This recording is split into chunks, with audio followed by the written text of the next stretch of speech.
Are you a first-time home buyer and a little nervous about the process? Well, we're going to talk to Harold Smith, who's a loan officer, and get your questions answered. We're Mark and Tamara, and we are here to empower and educate you on your journey to home ownership. We are sitting here today with Harold Smith, who is a senior mortgage loan officer with Legacy Mutual. Did I get that right? You got it. All right. We do a lot of work with Harold, so introduce yourself to us. I've been in the mortgage world for over 20 years. My parents are realtors, not here, but in Amarillo. So I grew up knowing what the life of Mark and Tamara is like. It's a delight. Thank you for letting me be with y'all today. Yeah, well, today we're talking about first-time home buyers, and we represent a lot of first-time home buyers, as do you. You originate loans for a lot of them. So let's talk about some of the questions, maybe surprises that first-time home buyers have. Yeah. So mortgage insurance. Mortgage insurance, or called PMI, which is private mortgage insurance. Basically, anytime somebody does less than 20% down, mortgage insurance is something they're going to have to pay in most cases. Well, there's usually a real big paranoia about mortgage insurance. They think it's really, really expensive. Yeah. And a lot of times it's a lot less expensive than they think. And a lot of times they're not aware that actually if they have really good credit scores, that helps a lot. And the more down they do. So if they do only 3% down, yes, it's going to be a little bit more. But if they did 15% down, it's a lot less. So there's a couple of variables in there. There are some loan types where it's a little bit more. An FHA loan, it's a little bit more. But it's usually, a lot of people are surprised. They go, oh, this is not as bad as I think. And a big thing is they realize that what would it take to get out of paying that? Well, it'd take a lot of money. Yeah. Because let's say they're going to do 3 or 5% down on a $400,000 house. Well, that might take another $60,000. That's a lot to just get out of saving $100 a month. Right. So that surprises people. Can you do that? Do you have to pay it monthly as it goes along, or do you pay that right up front? There is a way to do something called single premium mortgage insurance. That's a great question, where you can, quote, buy out the policy. You pay one lump sum at closing. So yes, it makes your closing cost a little bit more, but then you don't pay any mortgage insurance at all, ever.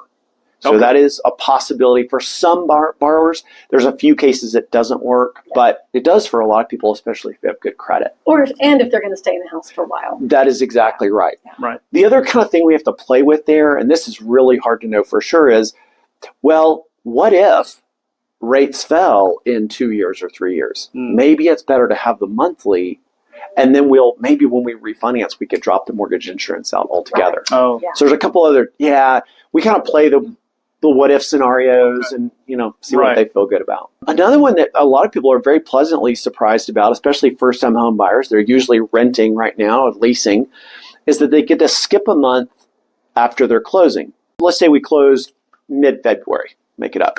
Okay. Well, they're not going to have a payment March 1. Their first payment will be due April 1. Oh, nice. So that usually, I have to walk them through that because they usually have to give a notice to their landlord to get out of their lease, or maybe they pay 1 extra month's rent to get out of their lease. That really eases that burden. It's very rare they have double payments. And the other one that kind of surprises people is a lot of people think there's one interest rate for the day, and there's not. There's actually a range of rates. They get to pick their interest rate within certain parameters. I'll keep it really simple. Now, there's certain, obviously, if they said, I would like a rate of 2% right now, or I'd like 0. Well, it's been good talking to you. This is not going to be happening. That time is gone. But, generally there's a range that they're going to pick from.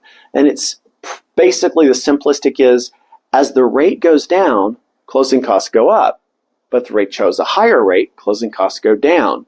And so we run some analysis called payback analysis that'll help them kind of figure out what's kind of the happy point, what makes them feel good. And sometimes there's a sweet spot.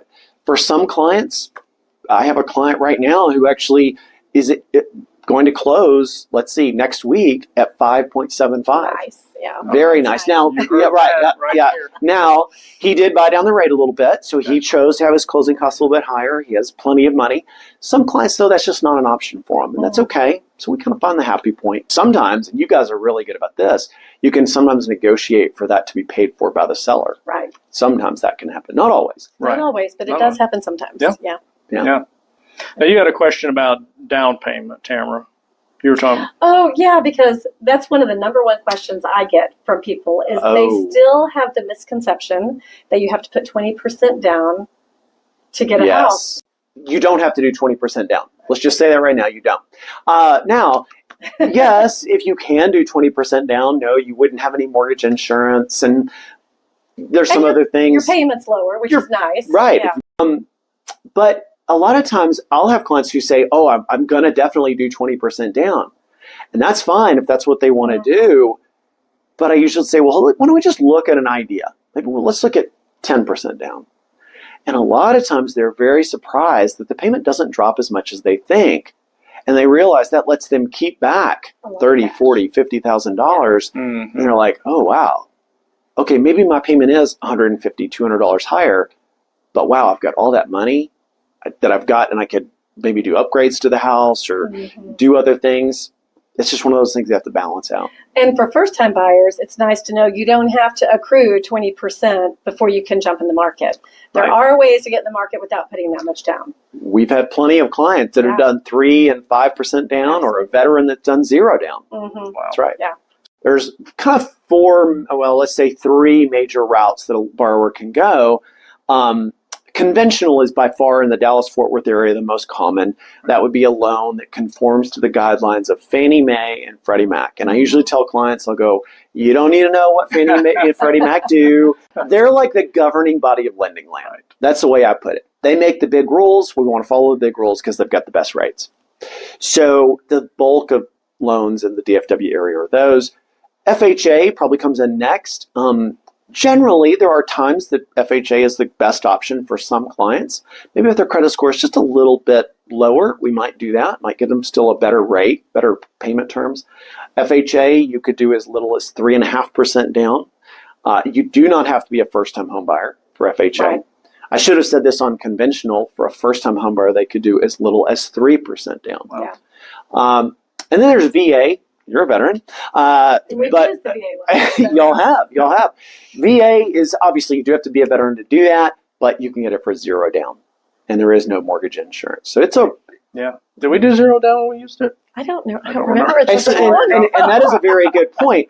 A lot of times, sometimes a veteran may be eligible for it, but doesn't use it because they get just as good of options elsewhere. Right. So it's not just because somebody's a veteran doesn't mean that's what they're going to do. Right. But it is an option for some borrowers. One more thing in the tool bag. Correct. You could use. Yeah. Correct. If you're a first-time home buyer, obviously, or not a first-time home buyer, we highly encourage you to talk to a good local mortgage lender who can guide you in these kinds of financial decisions.